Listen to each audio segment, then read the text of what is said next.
Un segundo aspecto excepcional de los tiempos que ocurren lo vemos a nivel internacional. En este momento estamos siendo testigos de la ruptura del orden mundial que existió durante los últimos 80 años, un sistema basado en normas jurídicas, multilateralismo y organismos internacionales que con virtudes y defectos garantizaron un marco global de paz, cooperación y previsibilidad. Ese orden mundial ha colapsado. Las potencias hegemónicas, principalmente Estados Unidos, ha decidido reemplazarlo por un unilateralismo basado en la agresión, la presión comercial y la intromisión ilegal en asuntos internos de otras naciones. El derecho internacional está siendo reemplazado por la fuerza, que es el derecho de las bestias, como sabiamente señalaba Juan Domingo Perón. Quienes arrogan ser los custodios de la libertad mundial oprimen a sus propios ciudadanos en conflictos internos y exportan esa agresión hacia las demás naciones. Así, América Latina ya no es vista como una región soberana, sino como un espacio a ser disciplinado, expoliado en sus recursos estratégicos y limitado en sus relaciones internacionales. Frente a esta actitud avasalladora, los países parecen tener dos opciones: la sumisión o la defensa de su soberanía. Ante este dilema, mientras otras naciones buscan alternativas de cooperación para proteger sus intereses, la Argentina ha tomado una clara posición desde el inicio de la actual gestión libertaria, y esta es la sumisión total de nuestra patria frente a la potencia del norte. Esta actitud del gobierno argentino también es un aspecto inédito en la historia nacional.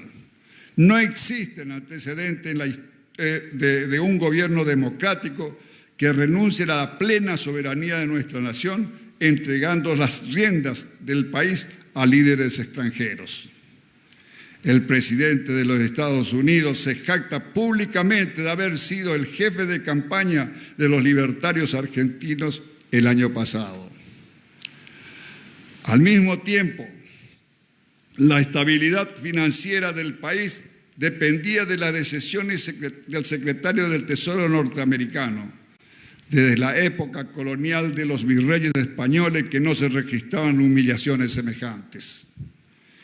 Esta entrega de la patria significa, además, el abandono de históricas posiciones diplomáticas de la Argentina, como la neutralidad ante conflictos externos. Avalar invasiones de otros países termina debilitando nuestro derecho soberano sobre las Islas Malvinas y la Antártida. De la tercera posición histórica que marca el peronismo, entendemos que la sumisión a cualquier potencia extranjera es inaceptable, porque conlleva la renuncia de un proyecto de desarrollo nacional propio. No me voy a cansar de repetir esta histórica consigna que nace del orgullo del ser argentino. Patria sí, colonia no.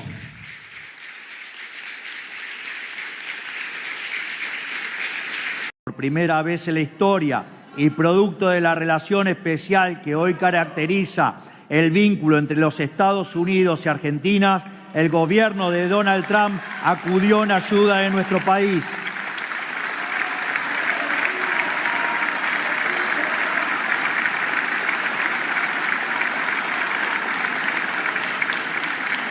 Y esa ayuda no fue por cuestiones económicas, sino para defendernos contra el embate desestabilizadores de los representantes del antiguo régimen, o sea, ustedes, los golpistas de siempre. Desde la época colonial de los virreyes españoles, que no se registraban humillaciones semejantes. Esta entrega de la patria significa, además, el abandono de históricas posiciones diplomáticas de la Argentina, como la neutralidad ante conflictos externos. Avalar invasiones de otros países termina debilitando nuestro derecho soberano sobre las Islas Malvinas y la Antártida.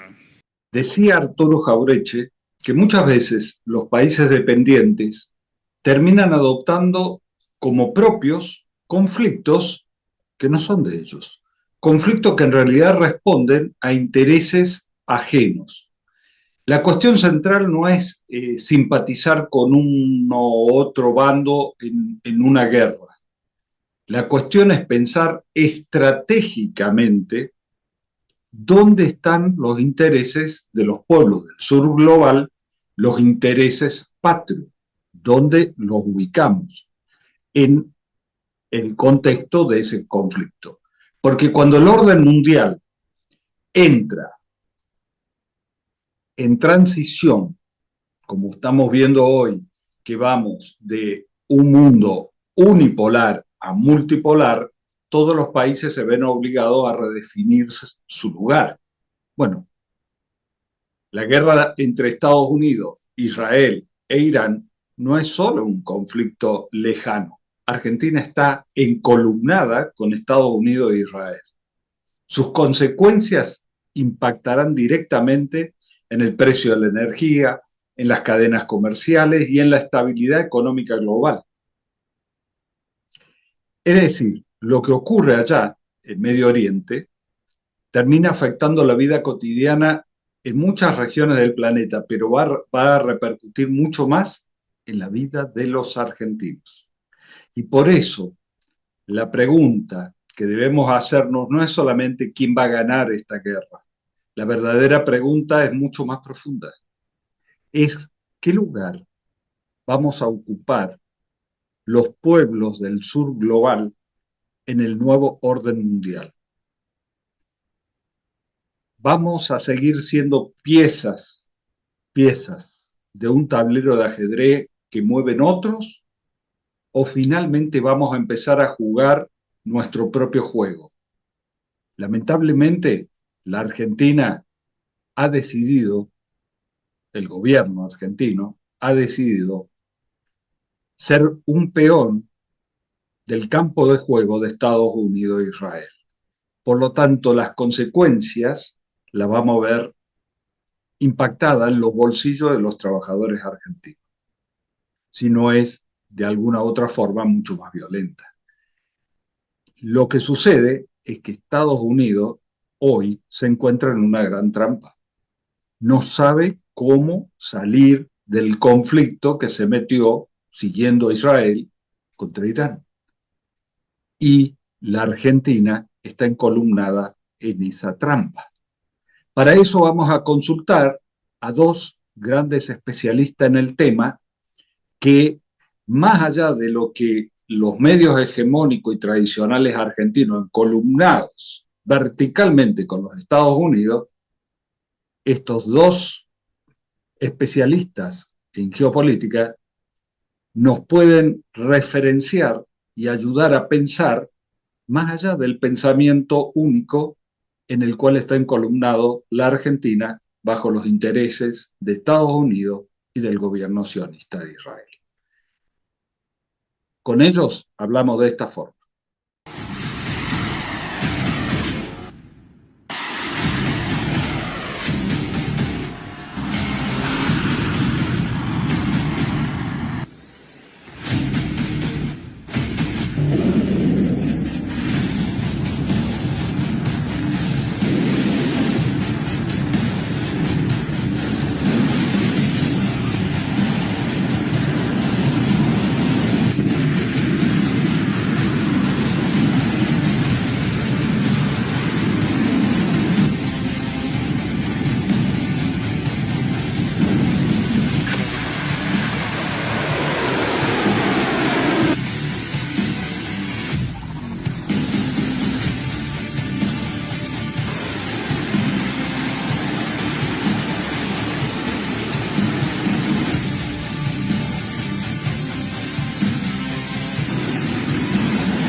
Y para profundizar estos temas vamos a hablar con un especialista internacional. Lo tengo acá, Cristian Lamesa.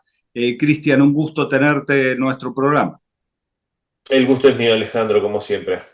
Cristian, sos un especialista a nivel internacional. Creo que sos uno de los hombres que tiene más experiencia en el conflicto entre Ucrania y Rusia, pero ahora te voy a trasladar al otro conflicto que ha comenzado ahora y que puede escalar, no sé, tu opinión, a mayor escala, que es el conflicto de Estados Unidos, Israel e Irán.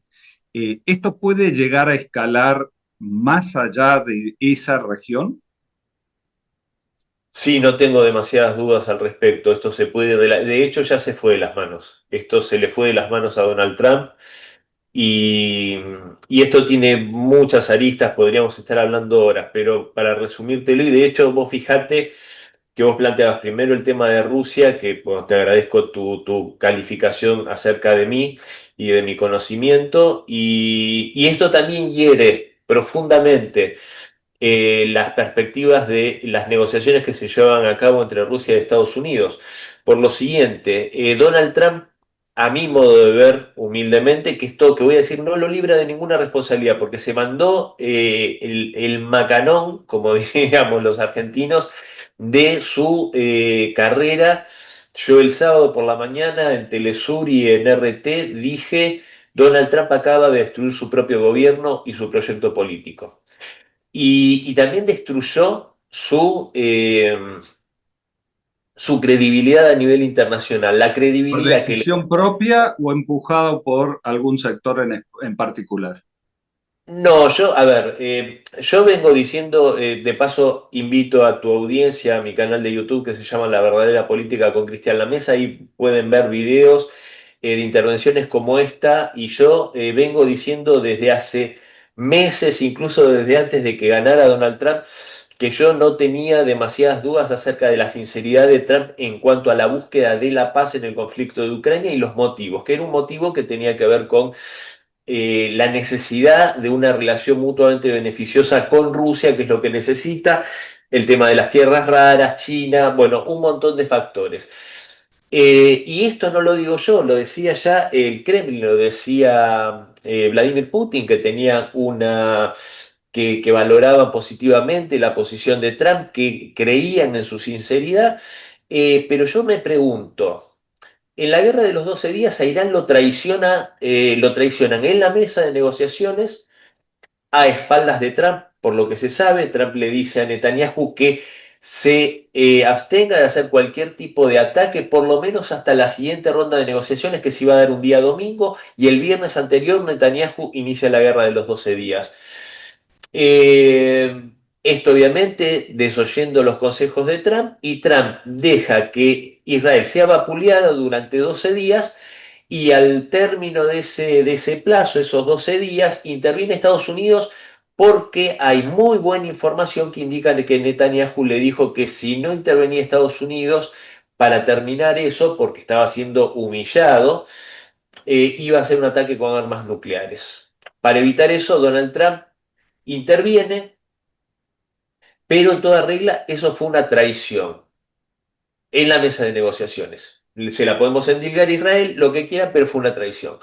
Ahora bien, en esta oportunidad Estados Unidos es el que inicia el ataque junto con Israel en medio de una negociación que Irán había aceptado prácticamente todos los puntos respecto al programa nuclear. ¿Qué Deshacerse pasó? del uranio enriquecido, mandarlo a un tercer país, que le proveyera el uranio enriquecido en los términos necesarios para el uso civil por parte de Rusia, que Rusia se lo había ofrecido.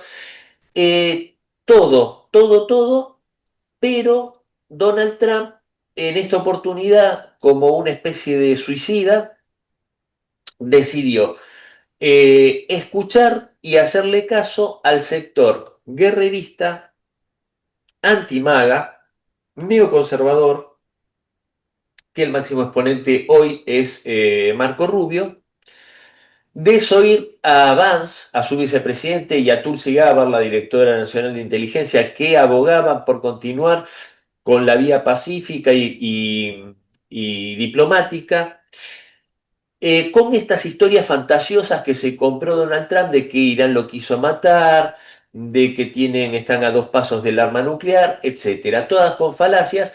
Y, eh, y en ese sentido, Rusia, que tenía confianza en Witkoff, en Kushner, en el mismo Trump, yo creo que ya se dio cuenta que no puede confiar en nadie, incluido Donald Trump.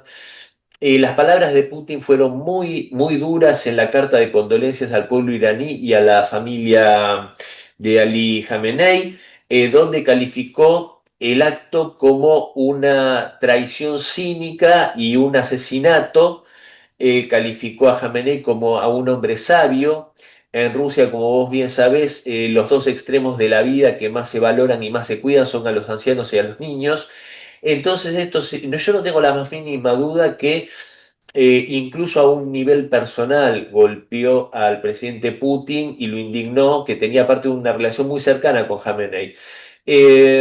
Sin duda, y con esto cierro, así seguimos charlando, yo creo que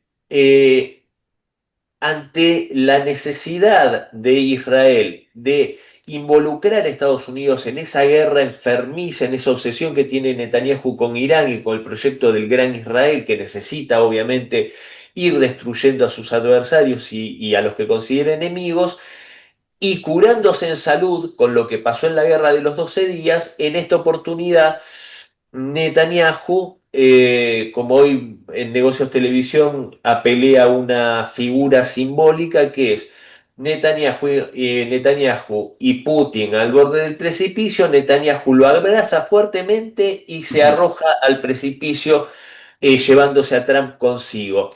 ¿Por qué? El mismo Marco Rubio dijo ayer que en los planes de acción de esta operación no estaba en un principio el cambio de régimen ni la eliminación del liderazgo iraní. Se sabe que con bastante certeza que el misil que asesinó a Khamenei y a gran parte de su familia fue un misil israelí.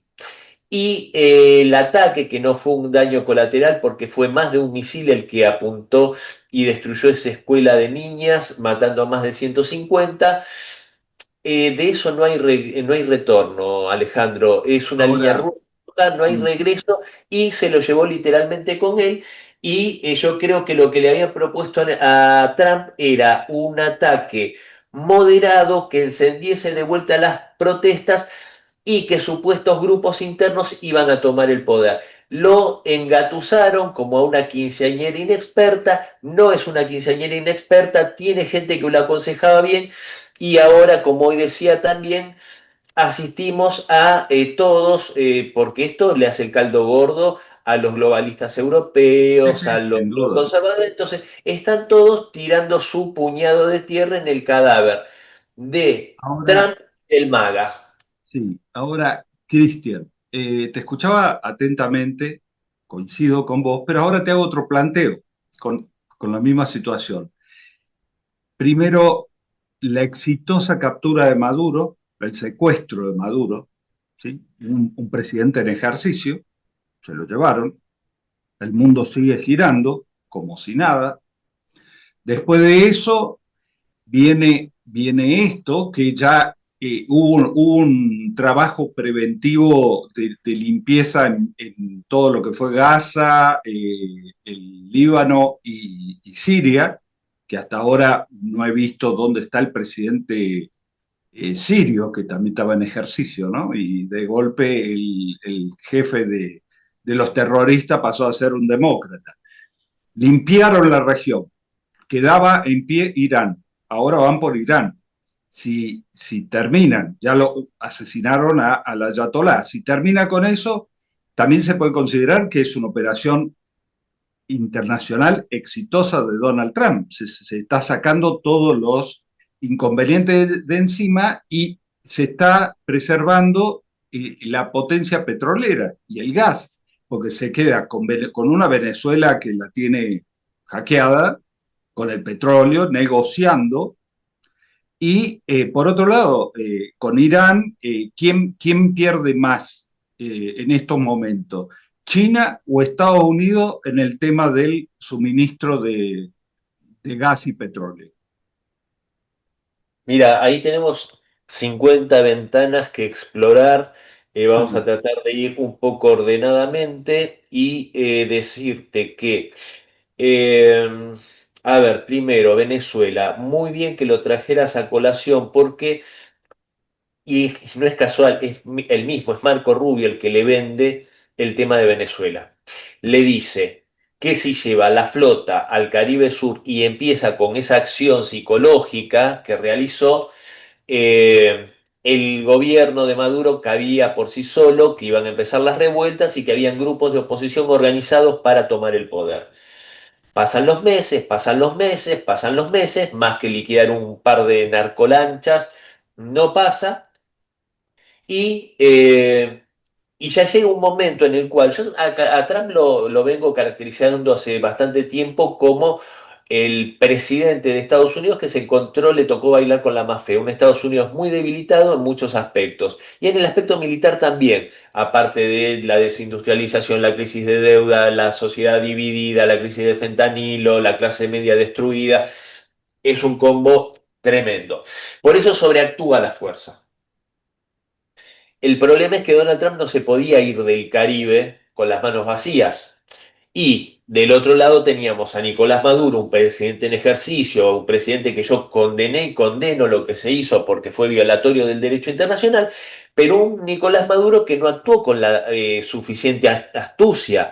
Porque yo creo que debería haber tenido algún asesor que le dijera, no, Nicolás, no es buena idea decirle cobarde, venga a buscarme a Miraflores, no me hagas esperar, venga a buscarme, Donald Trump. Yo dije para la televisión de República Dominicana, no hay que invocar al demonio porque a veces viene, ¿entendés?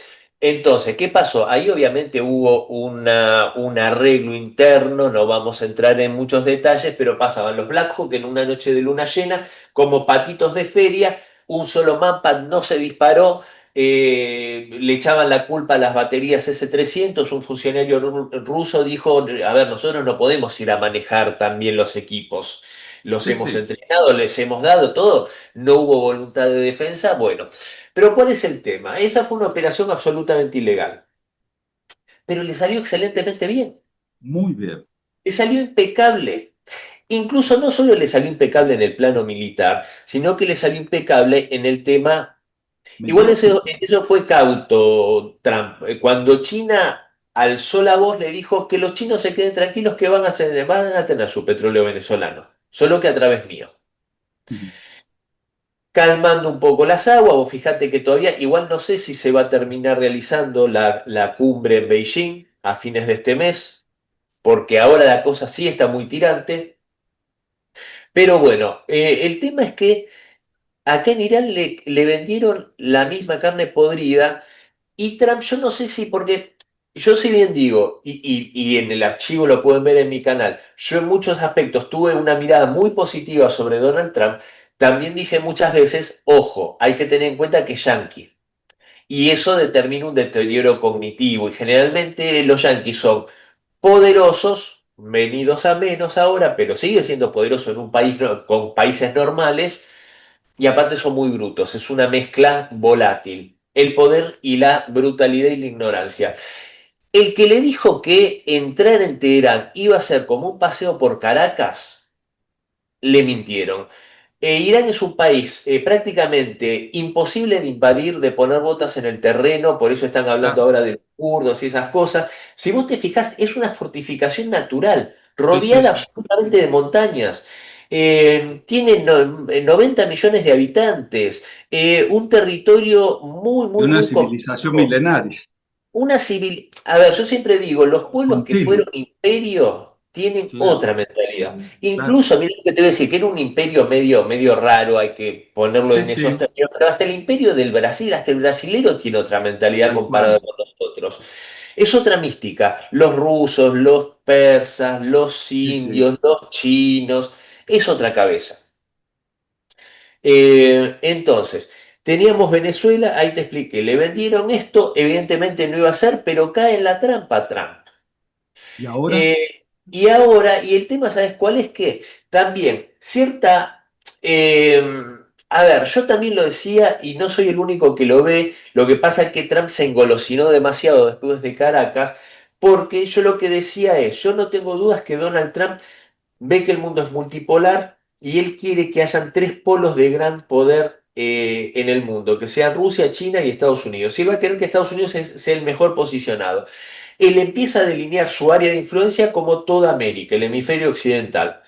Entonces, ahí vos fijate que hay un toma y daca porque de Taiwán casi no hablaba, con Rusia estaba llegando a un entendimiento, pero acá cae en la trampa del depravado de Netanyahu, y permítame que hable así, Sí. pero vos fijate que la élite política israelí, tengo que decirlo en esos términos porque no hay que caer en la trampa del antisemitismo, pero la élite política israelí, que la conecto a Epstein, que trabajaba para el Mossad, brindándole servicios muy pervertidos a las élites políticas mundiales, incluso Yehud Con Barak, un nivel de extorsión impresionante. que yo, vos sabés que yo creo que no había extorsión, no, no era una red de extorsión, era una red de favores sexuales y de favores a pederastas, con el reaseguro de que no me vas a traicionar. Pero era una relación que es peor que la extorsión, es mucho peor. Y vos fíjate que hasta Yehud Barak, ex primer ministro israelí y militar más condecorado de la historia, estaba en esa red de Israelí. consumo. Ujú. Entonces, vos fíjate, un país como Israel que cae en utilizar la pederastia como herramienta geopolítica de poder, ¿qué se puede esperar de esta gente? Y yo lo que decía estos días era, la élite política israelí tiene una fijación con los niños. Si no los abusa, los tiene que matar. Pero vos fíjate, yo lo estoy diciendo muy en serio esto, no lo estoy diciendo en broma. Sí, sí, sí. Asesinar decenas de miles de niños en Gaza, asesinar esta escuela de niñas en Irán, Mira. destruirla y asesinar a más de 150, abusar de niños a través de la red Epstein. Tienen un problema mental y se dejó arrastrar por esa gente este hombre. Ahora, Cristian, ¿qué opciones tiene Trump? Porque está bien, dejarlo a los israelíes porque es un conflicto más de Israel en su región que de Estados Unidos. ¿Cómo sale de esta ahora Estados Unidos? Porque no se puede retirar, eh, tal vez sale por arriba y vamos a algo mucho peor, que estamos hablando de algo nuclear o de Sí. destrucción masiva, y dicen, bueno, acá la única que queda es terminarla de esta forma. ¿Y cuáles son las alternativas que vos manejás, que pensás que puede ser la salida de Estados Unidos? Mira, ahí tenemos que empezar a ver posibles escenarios, lo cual es muy interesante. Mira, yo te voy a anticipar algo. Yo estoy más alarmado hoy que durante los 3 años de la administración Biden con la guerra en Ucrania, que nos tuvieron al borde de una guerra nuclear. Sí, Hoy estoy más alarmado. Te lo digo con toda sinceridad, sí, sí, Alejandro. Y mira que sí, estaba alarmado yo. sí, Es sí, más, sí, sí. la llegada de Trump a la Casa Blanca a mí me dio la tranquilidad que yo sabía que iba con toda la intención de Bueno, negociar y de ese fue arreglar su cosas. discurso, ese fue su Exacto. discurso, de Pero calmar también, la pero, guerra, trabajar pero para ta- adentro. claro, pero también era en este escenario, por eso no entiendo cómo destruyó su propio programa político, Bueno, porque dentro indudablemente del Israel MAGA, lo arrastró con mucha sí, fuerza pero y dentro ahora, del MAGA, hay al día de hoy, y ya desde hace bastante tiempo, personajes como Marjorie Taylor Greene, Tucker Carlson, el mismo Charlie Kirk al que asesinaron, que están cansados de la injerencia israelí. Lo toman como una ofensa personal que un paisito pigmeo dirija a una de las tres grandes potencias mundiales, que ellos creen que es la mayor potencia mundial, con 350 millones de habitantes. Lo viven como una ofensa personal. A ver, destruyó su capital y defraudó a su electorado, que no querían más muertes de estadounidenses ni gasto de dinero en guerras que les son ajenas, y es más, tal y que cual. son en beneficio de Israel. Yo creo que por eso Netanyahu empuja esto ahora ante una posible escalada mayor de la resistencia a Israel e incluso de antisemitismo. Y esto lo digo con todas las letras. ¿Por qué? Porque Donald Trump, cuando hablaban de los archivos Epstein, que yo no creo sinceramente que él esté involucrado como consumidor, esto lo digo con toda sinceridad, porque lo hubiesen abierto antes, lo hubiesen utilizado los Clinton, lo hubiesen utilizado los Obama, lo hubiesen utilizado los Biden, porque no es que había que mostrar todo, podían mostrar uno y liquidarlo a Trump, por eso no lo creo. Pero Trump dijo en su momento que había que trabajar con mucho cuidado el tema de los archivos Epstein porque podía generar una gran ola de antisemitismo en Estados Unidos. ¿Esto qué quiere decir? Que están metidos hasta las orejas las élites israelíes y judeo-estadounidenses. Ahora, me decían los escenarios. Los escenarios para mí son, primero, ¿cómo está la cosa hoy? Eh, Irán no se va a rendir, no va a pedir tregua. Trump está mostrando una desesperación disimulada. Yo no sé si vos viste el eczema que tiene aquí en el cuello. Eso Sí, es producto de los nervios. sí, Se claro. está consumiendo. Este hombre sale y dice, no, porque el nuevo liderazgo iraní está pidiendo diálogo y podemos dialogar. Después dice, yo les dije que ya es muy tarde. Después dice, lo mejor sería con alguien del mismo gobierno llegar a un acuerdo. Modelo Venezuela, no va a pasar eso. No está encontrando salida. O sea, Netanyahu se la mandó con la suficiente gravedad como para que no haya salida. Entonces, Estados Unidos... Tal vez hay una salida que suelen utilizar los norteamericanos para cuando se mandan cosas así y quieren cambiar las políticas, que es el asesinato del presidente. Bueno, ese es un gran error que está cometiendo Trump cuando compra ese argumento estúpido de que los iraníes fueron los que estuvieron detrás del atentado cuando quisieron matarlo, Claro, porque le está dando vía libre a exacto, que, por ejemplo, Netanyahu internamente. lo liquide Netanyahu diciendo, ven, los iraníes le Ahí mataron al está. presidente. ¿Sabés cuál es el único motivo por el cual todavía no hicieron eso? A ver, ¿cuál? Que saben que Vance va a ser mucho peor, pero mucho peor positivamente bien, porque Sí, sí, Vance no hubiese hecho esto, y Vance los tiene acá también a los sionistas del Estado de Israel. Entonces no lo hacen, o por lo menos van a intentar matar primero a Vance. Pero el escenario es que los países del Golfo en las primeras 48 horas consumieron más interceptores Patriot 800 en 48 horas y Estados Unidos fabrica 600 por año. Vos entendés que es insostenible. Para derribar un dron iraní, un Yahed, que sale entre 10.000 y 20.000 dólares, tiene que lanzar dos interceptores que valen un par de millones de dólares. claro, sí, sí, sí, Entonces, o sea, es sí, sí, sí, insostenible. Esto sí, es sí, sí. insostenible económicamente. Y con la Eh, crisis que tiene adentro Estados Unidos. Y aparte, digamos, fíjate lo astuto como actuó primero. Atomizó todo el sistema militar. Khamenei dijo, si nos atacan y a mí me matan, cada célula actúa independientemente y mantiene fuego a discreción. Están destruyendo las bases estadounidenses, están minimizando la cantidad de posibilidades de diversidad de ataques. Le forzaron la ida del área de operaciones al portaaviones Lincoln. Entonces, Irán va a luchar hasta que considere que no está en juego su existencia, que no tiene una amenaza existencial sobre su República Islámica, que es lo que siente, y aparte hasta que consideren que se realizó la venganza que quiere llevar a cabo, a mi modo de ver, justificadísimo. Y esto a mí me alarma mucho porque puede llegar a empujar a que Israel, porque yo creo que una vez que terminen de Sí, diezmar la defensa, ahí van con el cuchillo y el tenedor y la servilleta al cuello contra Israel a devastarla. Eso puede provocar un ataque nuclear por parte de Israel, que seguramente Israel preferiría hacérselo hacer a Estados Unidos para enlodarlo más. Desgraciadamente tenemos un patán como es Macron, que ya blanqueó su intención de incrementar las fuerzas nucleares y dijo públicamente, refiriéndose al tema del conflicto de Irán, que en definitiva si hace falta usar armas nucleares hay que usarlas. entonces y contra un país que no tiene armamento nuclear.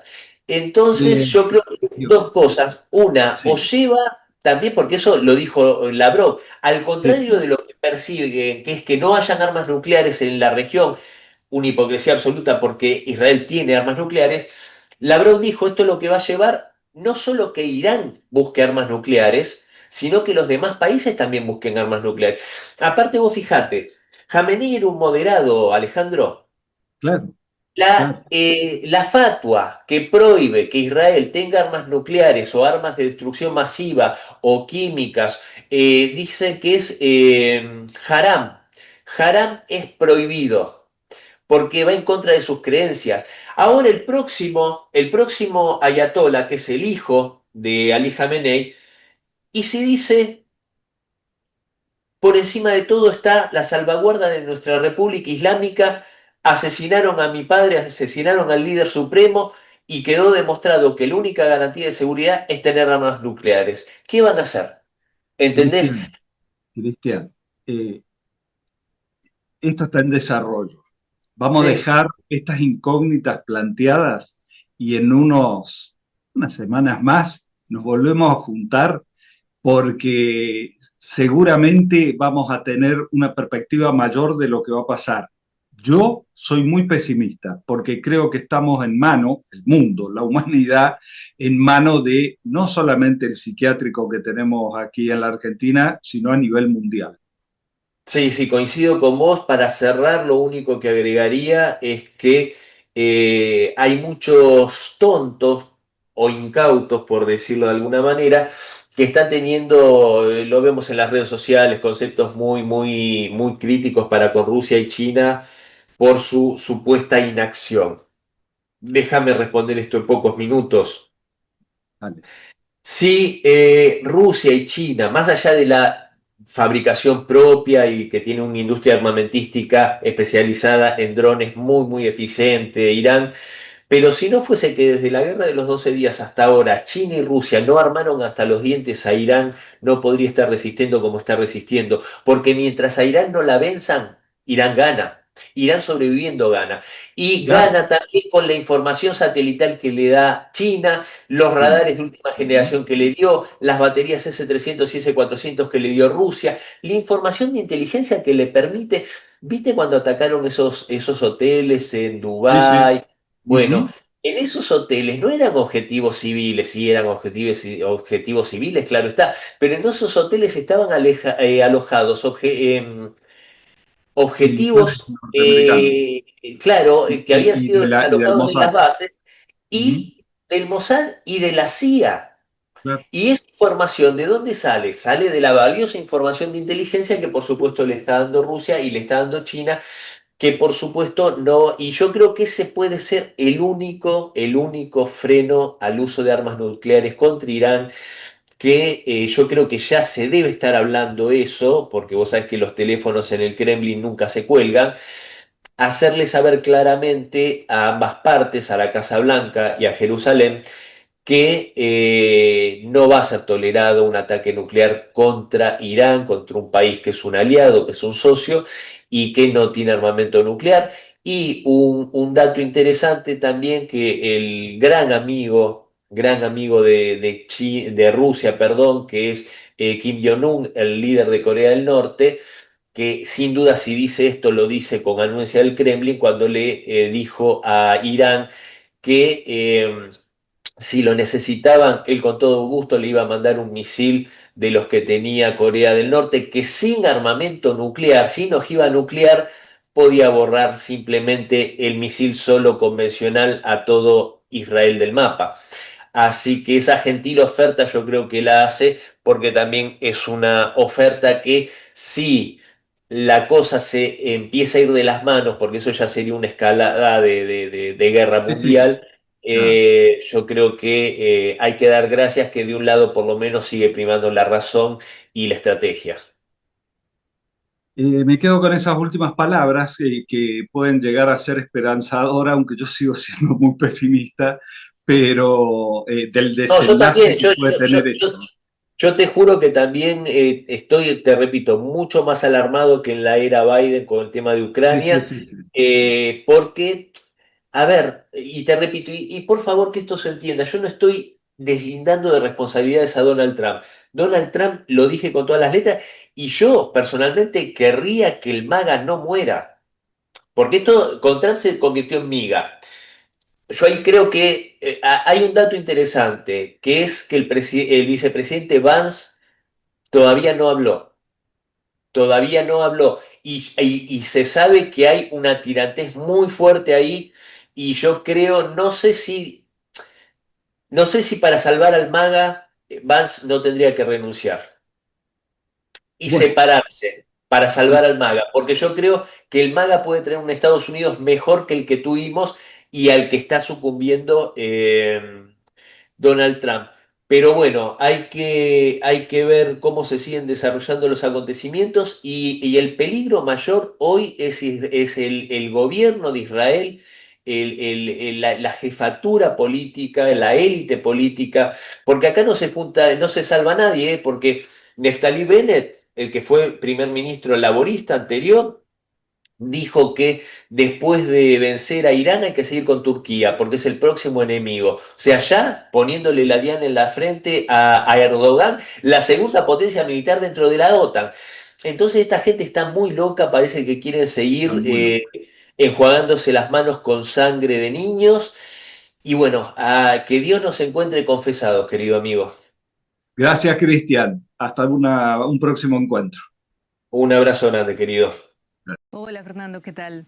Estados Unidos está ganando decisiva, devastadora e implacablemente. Esto nunca fue pensado para que fuera una pelea justa y no lo es. Así de confiado se ha mostrado el secretario de Guerra en rueda de prensa. Pete Hegseth ha vuelto a enfatizar que Estados Unidos se tomará el tiempo que haga falta para completar la misión en Irán. Aún así, ha vaticinado que en pocos días van a controlar los cielos de Irán y las inteligencias estadounidense e israelí controlarán la nación persa. Ampliamos sus palabras. En menos de una semana, las dos fuerzas más poderosas del mundo tendrán control total del espacio aéreo iraní. Espero que entiendan lo que significa. Significa que volaremos día y noche, encontrando, localizando y eliminando los misiles de la industria iraní y a sus líderes. Hegseth ha contestado a las críticas sobre el excesivo uso de determinadas armas. Dice el secretario de Guerra que pronto utilizarán bombas de gravedad de precisión guiadas por GPS y láser y que tienen un arsenal casi ilimitado. No necesitamos usar las armas más sofisticadas que usamos al principio, ha asegurado, intentando acallar esas preocupaciones sobre escasez de arsenal al respecto. También ha justificado de nuevo la intervención, acusando a Irán de negociar de mala fe con Estados Unidos. Actuamos con decisión para proteger a nuestro pueblo y a nuestros aliados, ha dicho Hegseth. Tanto él como el jefe del Estado Mayor Conjunto han tenido palabras de duelo para los militares estadounidenses que han muerto en esta operación. Más allá del plano militar, además de luchar contra Irán, Donald Trump también lo hace con las críticas de los de su propio bando. Algunas de las voces más fuertes de su movimiento político MAGA han manifestado estar en contra de esta acción militar. Esta es la guerra de Israel, esta no es la guerra de Estados Unidos, dijo, por ejemplo, el expresentador de Fox News, Tucker Carlson, en su podcast político semanal. Por su parte, Matt Walsh, otra figura muy influyente, suplicó a sus compañeros conservadores que dejasen de apoyar la campaña militar. Trump también ha perdido el apoyo de Megyn Kelly, otra expresentadora de Fox News con un gran número de seguidores. Vemos, por ejemplo, que dijo la exrepresentante republicana, ahora expartidaria de Trump, Marjorie Taylor Greene. Estados Unidos e Israel definitivamente iniciaron esta guerra y no pueden mentirle al pueblo estadounidense. ¿Saben cómo me siento ahora? Estoy indignada, estoy furiosa por esto. Estamos casi 40 billones de dólares en deuda. ¿Cuánto nos va a costar esta guerra? Ya hemos visto suficientes de nuestros soldados estadounidenses muertos y asesinados por países extranjeros. Y para profundizar este tema, estamos con un especialista, el amigo Tadeo Castaglione. Tadeo, muchas gracias por estar en Informe Krivitsky. Muy buenas noches, querido Alejandro. Como siempre, un enorme placer y un honor poder compartir. Tadeo, estamos analizando este conflicto donde parece que Estados Unidos se metió en una que no sé cómo va a salir, ¿no? Una especie de Vietnam, nada más que Irán tampoco es el Vietnam aquel. Este es otra cosa, estamos hablando. Y me parece que por las circunstancias, yo soy muy pesimista, aclaro, las salidas que tiene de este conflicto airosa de Estados Unidos son muy pocas y las que les quedan son una más agresiva que otra. ¿Cuáles son, desde tu visión y en pleno desarrollo, avisamos que estamos en pleno desarrollo y manejados por locos, cuáles pueden ser las salidas airosas que tiene Estados Unidos de haberse metido en este conflicto que más le compete a Israel que a los Estados Unidos? Bien, querido Alejandro, primero que nada, como bien lo mencionabas, esto es un berenjenal. Salir de acá sin tropezarse, quienes en Formosa y quienes alguna vez hemos hecho quinta en nuestro patio sabemos lo que son los berenjenales, los zapallales y demás, que hay que andar con cuidado porque no se puede tropezar fácil. Bueno, se ha metido Donald Trump en un lugar que le va a ser sumamente complicado salir intacto. A esta hora ya no va a salir intacto, ya no va a salir. En un primer momento ellos hablaban de una guerra relámpago, una blitzkrieg, de vamos a entrar, matamos, salimos, algo similar a lo que intentaron hacer en Venezuela, y ahora se encuentran en un escenario totalmente caótico. Caótico no únicamente por las bajas militares que ya tiene Estados Unidos en la zona, no únicamente caótico por haber perdido toda su infraestructura militar que le llevó décadas desarrollar en todo Asia Occidental, con sus intervenciones, con su extorsión a los gobiernos locales y demás, diciendo, bueno, les garantizamos la seguridad, nos dan esta base, esta aquella, bueno, han perdido todo, o al menos no ha quedado intacto todo lo que ellos tenían, y a la misma vez con el condimento extra de un país potencia emergente, más de 90 millones de habitantes como es Irán, no es cualquier cosa, un desarrollo soberano de la tecnología defensiva y de disuasión. Todas las advertencias estaban dadas, eso creo que vale la pena recalcarlo. Irán hace años viene diciendo, ojo con las líneas rojas, ojo porque estamos preparados para todos los escenarios. Y lo que hemos visto ya a lo largo de estos días, una Irán que sale todavía intacta pese a la pérdida de el líder supremo, el Ayatollah Ali Khamenei, pese a la pérdida de gran parte del alto mando militar, vemos que siguen contestando y que hay órdenes dadas que se están cumpliendo a rajatabla, por más duro golpe que también se haya recibido en Irán. Entonces, y sumado al otro condimento que es el energético, el cierre del estrecho de Hormuz, las refinerías de gas y de producción también de petróleo, tanto de Emiratos Árabes como de Qatar, que se fueron a cero. Todo esto habla de un escenario que, si, como lo dijo Donald Trump, llega a durar 4 o 5 semanas, estamos delante de un cambio paradigmático de lo que es, vamos a decir, no únicamente las cadenas de suministro a nivel global, sino de todo el mundo, tal cual como lo conocemos, al menos desde la perspectiva económica y financiera, porque en ningún lugar del mundo puede darse ese lujo de 4 o 5 semanas con el grifo de energéticos cerrado. En medio de eso, ¿cómo puede salir airoso Donald Trump? Bueno, yo creo que ya perdió su primera oportunidad. La primera oportunidad era, bueno, matamos al ayatollah, nos retiramos y acabamos. ¿Qué pasó? La contestación iraní fue contundente y ahora está metido en una guerra, literalmente en una guerra. Vamos a ver qué hace el Congreso de los Estados Unidos, que hace unos minutos nomás estaba sesionando para no permitir que Estados Unidos se vaya a la guerra. Lamentablemente por muy poquitos votos se fracasó, por lo cual todavía tiene las herramientas de seguir esta operación. Pero hay unos datos, querido Alejandro, yo sé que tú eres una persona de datos y en nuestra audiencia siempre hay que ver los datos. En el año 1990, cuando sucede la Guerra del Golfo, la primera Guerra del Golfo, Estados Unidos contaba con más de 30 países aliados, con más de 1.000 aviones en disposición y 6 portaaviones que fueron lo que utilizaron. Eso es la década del 90, incluso Argentina, lamentablemente, simbólicamente, Carlos Saúl, y tocamos madera, envió unos buques testimoniales también en contra de Irak. En el 2003, el apoyo a Estados Unidos fue de 16 países. aproximadamente entre 600 y 800 aeronaves cuando invadieron Irak, y con más de medio millón de tropas en el terreno, entraron por Arabia Saudí, bueno, todo el escenario que ya conocemos, que le costó mucho a Estados Unidos tomar Irak. Actualmente cuentan con 300 aviones, 2 portaaviones y un solo aliado, que es Israel. Entonces, quien no ve en estas cifras un claro declive del hegemón norteamericano, no sé qué mundo estará analizando. Ni la OTAN, con todo lo que podemos criticar a la OTAN de su servilismo, se anima a entrar en esta zona. Entonces, los escenarios, y con la ventana del tiempo transcurriendo, para que Estados Unidos salga victoriosa, no estamos delante de un escenario de cambio de régimen en Irán, decir, de que caiga el sistema de la República Islámica. ¿Está más cerca el cambio de régimen en Estados Unidos que en Irán? No, no me animaría a decirlo, pero hay muchas más posibilidades estructurales de que esto suceda. Igual no sería cambio de régimen estructural en Estados Unidos, sino del monigote que le toca el turno.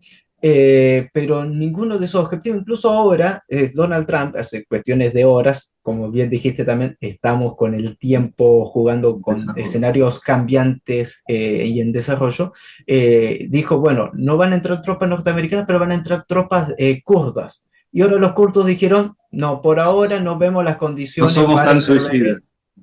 Y toda la situación compleja deja de que Irán va a elegir una ayatolá en las próximas horas de manera oficial, hasta ahora tenemos extraoficial, y una vez que elija nueva ayatolá se va a aplicar un escenario aún mayor de respuesta y ya de venganza legítima. Recordemos que incluso esto dentro del panorama del derecho internacional, lo que está haciendo Irán, está respaldado por las cartas de Naciones Unidas en una respuesta a una agresión ilegal, claro, con pero no existe en estos momentos, en este mundo, leyes que rijan y que controlen al mundo y lo mantengan en paz. O sea, Donald Trump rompió todo, junto con Netanyahu.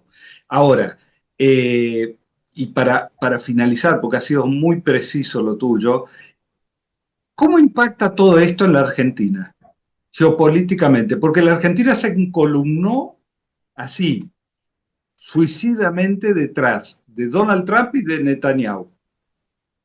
Muy, muy buena pregunta, Alejandro, porque hay que tener en consideración que porque uno dice, ¿cómo sale Estados Unidos? Pero, ¿y nosotros? Bueno, por más locura que tenga Javier Milei en su cabeza y que absolutamente no entiende nada y que es un peón de otros intereses, creo que vale la pena recordar que Argentina, incluso con todo su discurso pro-sionista y demás, jamás rompió relaciones con la República Islámica de Irán, que todavía opera una embajada en Argentina. Eso es algo muy interesante y bueno, hay muchas comunidades iraníes aquí, tenemos pistacho gracias a los iraníes en Argentina y demás, y hay pues, una comunidad muy armoniosa, pero nunca han hecho algo similar. Y las Fuerzas Armadas argentinas no están en condiciones de afrontar un hipotético envío de tropa y demás, eso sería totalmente simbólico y paupérrimo, no significaría algo. Y tampoco existe algo que algunos colegas ya estaban hablando de que, bueno, Argentina ahora entra en la órbita de que puede sufrir un atentado por parte de Irán. Bueno, hasta el mismísimo Jorge Lanata, en un libro que publicó, había desmentido absolutamente todo lo relacionado a Irán con el atentado Lamia, para tomar palabras de ellos. No es que nosotros hagamos reivindicación de nadie. ¿Jorge qué? ¿Cómo? ¿Jorge qué? No. Alguien que dijo algo de bicho subtropical por en alguna ocasión. Ya nos olvidamos. Pero lo que vamos es que, ¿cómo nos agarra la Argentina? Bueno, con un gobierno totalmente que no comprende, y eso nos afecta a los que, por ejemplo, vivimos en la Patagonia, donde tenemos la principal producción de gas y petróleo en la provincia de Neuquén, en Vaca Muerta, petróleo y gas que está vendiéndose sin tener ningún tipo de repercusión en el bienestar de la sociedad, tanto de las provincias, que según la Constitución del 94, podemos entrar en otra discusión, le corresponde o no la administración de los recursos y las regalías, lo cual no están siendo bien administradas y no para en el pueblo, y por el otro lado, ese petróleo, ese gas que se va a seguir extrayendo sin tener ninguna consideración medioambiental ni absolutamente nada, tal vez se potencie, y todo va a las producciones hacia Estados Unidos, el cual, por cierto, con el nuevo escenario también se pierde toda la producción del Golfo Pérsico, que era lo que estábamos mencionando anteriormente. Entonces, creo que el expoliaje y el saqueo actual de nuestro país se va a ver potenciado por este suceso a nivel internacional. Por lo pronto, te cuento, Tadeo, como en la Argentina Norte, donde yo vivo, vos hablaste del sur, yo hablo del norte, perdimos la oportunidad de tener un gasoducto, seguimos comprando garrafa y la garrafa aumentó esta semana. Fruto de la casualidad, siempre hay una excusa, ahora es la guerra con Irán, la cosa es que la pagamos nosotros. A los costos de esa guerra también impactan los bolsillos nuestros. Sí, y eso también habla de la fragilidad total estructural de Argentina, y más en un estado de dependencia. Incluso tendría que estar encendiendo velitas Javier Milei para que no le pase nada a Donald Trump internamente en Estados Unidos, porque eso repercutiría muy grave para, entre comillas, su gobierno. Para mí es un desgobierno, Sí. pero toda la situación indicaría que lógicamente ya hemos visto el aumento de los precios internacionales, esto también va a repercutir en el bolsillo ya golpeado y con un país en inflación, y recordemos que también el aumento de la inflación en los primeros meses de este año, lo cual esto va a ser potencial. Si Claro. no se cierra la situación en corto plazo, y supongamos que dura las 4 o 5 semanas de Donald Trump, que en ese hipotético caso duraría meses, porque Irán está preparado para combatir meses, nosotros estamos muy mal parados. Tadeo, muchas gracias por este aporte y será hasta un próximo encuentro. Esto está en desarrollo, así que te iremos a buscar, aunque sea un ratito, para tenerte en nuestro programa para seguir analizando este mundo en desarrollo. Y esperamos dar mejores noticias para la próxima vez. Fuerte abrazo, querido Alejandro, y un saludo para la audiencia. Gracias, muchas gracias. Gracias, hermano. ¿Andas bien?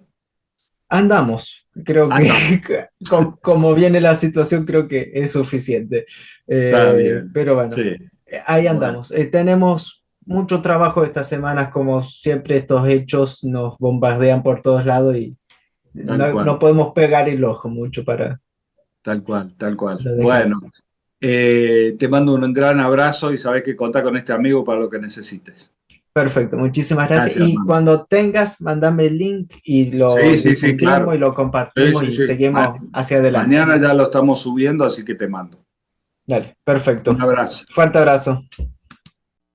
Estás viendo un programa de geopolítica con neuronas celeste y blancas. Informe Krivitsky desde Formosa, Argentina.